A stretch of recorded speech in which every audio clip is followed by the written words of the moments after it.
The intensifying deadly conflict in Kashmir tops our world lead today. Today, explosions and a total blackout in Jammu, an Indian-administered city in the hotly contested Himalayan region, while officials in Pakistan claim the military shot down Indian drones across the country and killed dozens of Indian soldiers near the line of control. This afternoon, Vice President Vance weighed in. Take a listen. India has its gripes with Pakistan. Pakistan has responded to India. What we can do is try to encourage these folks to de-escalate a little bit, but we're not going to get involved in the middle of a war that's fundamentally none of our business.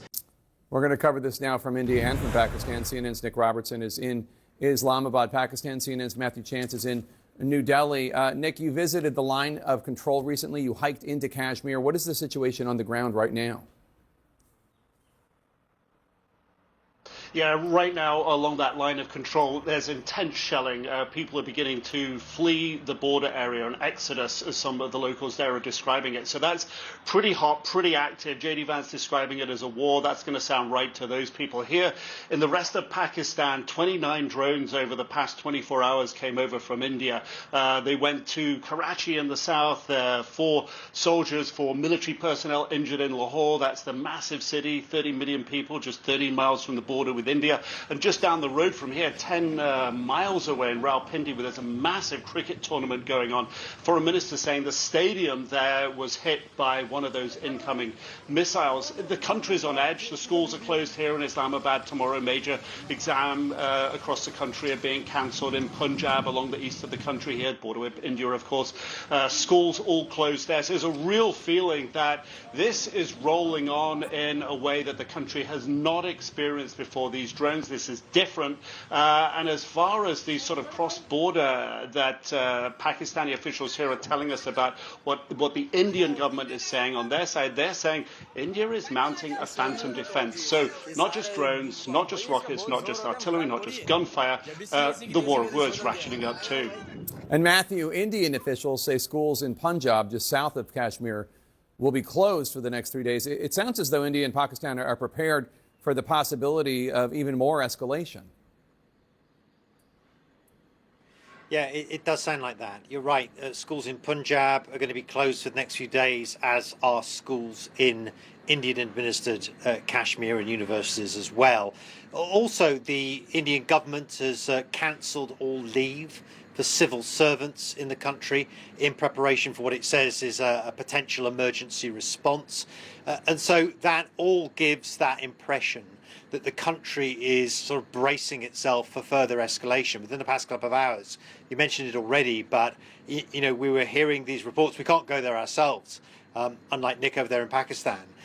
But we're hearing reports that the city of Jammu, which is one of the main cities in Indian-administered Kashmir, has been plunged into darkness. There have been explosions in the skies over the city. It's not quite clear what exactly has been going on, but there have been repeated drone strikes and aerial strikes against locations inside India, at least reported by the Indian authorities.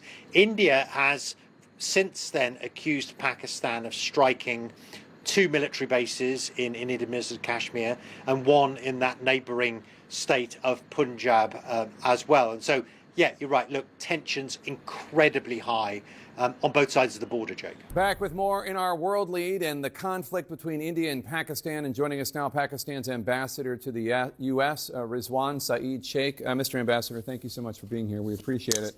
So U.S. Secretary of State Marco Rubio spoke separately with top officials from India and top officials from Pakistan today.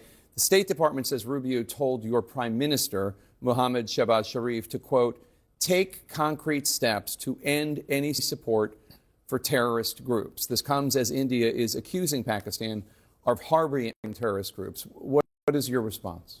Well, in this heavily securitized history of this region, where the two countries have actually fought 3 wars, and the history has expressed itself in a security idiom, you know, presumptuous pretexts like the Pahalgam attack having taken place from Pakistan without a shred of evidence, I think is preposterous.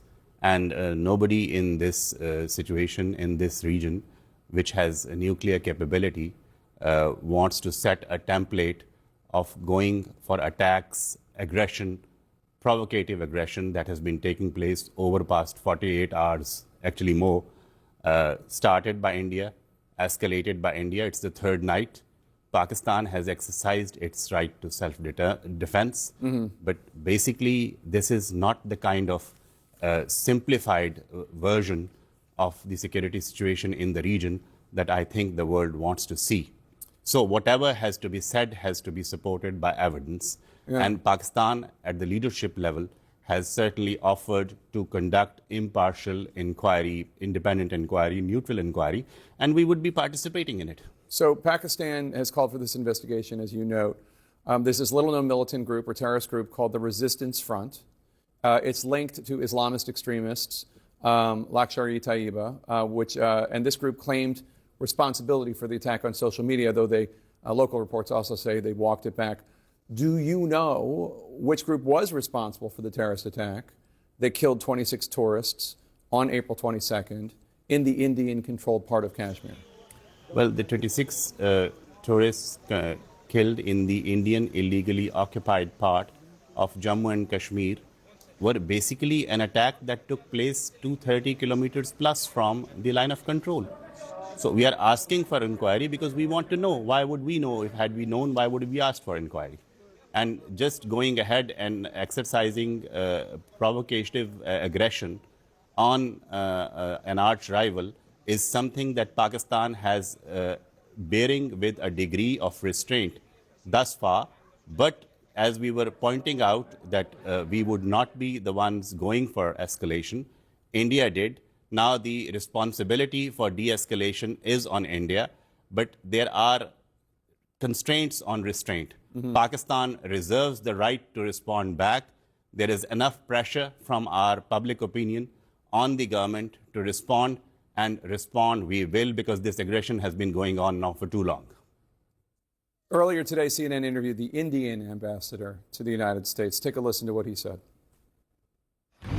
When we did this day before yesterday, our assumption was that we have completed what we set out to do ourselves vis-a-vis the terrorists. We, from our perspective, had brought a certain finality to it, but it was, of course, subject to whether Pakistan has brought finality to it. Pakistan chose to escalate it further. Now it's duty-bound for us to respond to that. They say they were responding to the terrorist attack that killed 26 there is no situation like responding to the terrorist attack by attacking a sovereign country. Is that a template that the international community would want to set going forward?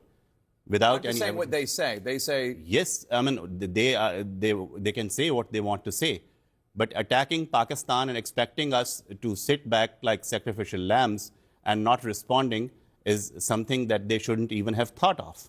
And whatever is being done, it's the third night, has on each night been initiated by India. And Pakistan has only been responding in self-defense. Our civilians have been killed, 30 plus civilians, 57 plus casualties. What kind of terrorist infrastructure they were attacking? Civilian lives have been lost. Why did they attack a cricket field? Where is the terrorist infrastructure expected in a cricket field? Is there any conversation going on at all between India and Pakistan right now? I think there have been contacts at the level of NSAs, but then this escalation, both in terms of the actions that have been taken and in terms of the rhetoric that is coming out, has to stop. We do not expect lectures from a regime that is operating on the basis of Hindutva philosophy. I mean, that is preposterous. I mean, look at the record of India. They have hegemonistic designs for the region. Whatever they have been doing in Sri Lanka, in Nepal, why is that this is the only country which has problem with every other country in the region? Marco Rubio, the Secretary of State, says that Pakistan needs to, quote, take concrete steps to end any support for terrorist groups. You don't think you need to? Well, what terrorist groups? Pakistan followed the FATF requirements. All those structures that were there have been dismantled with a degree of finality. Otherwise, we wouldn't have gotten out of the grey list under the FATF arrangement. So without evidence, how can just you finger point and then start an aggression in a nuclear neighborhood? How responsible is that? And what kind of precedent we are setting in this kind of a neighborhood situation? Pakistan's ambassador to the United States, Rizwan Saeed Sheikh, we appreciate you coming here and taking our questions. Thank you so much, sir. Thank you.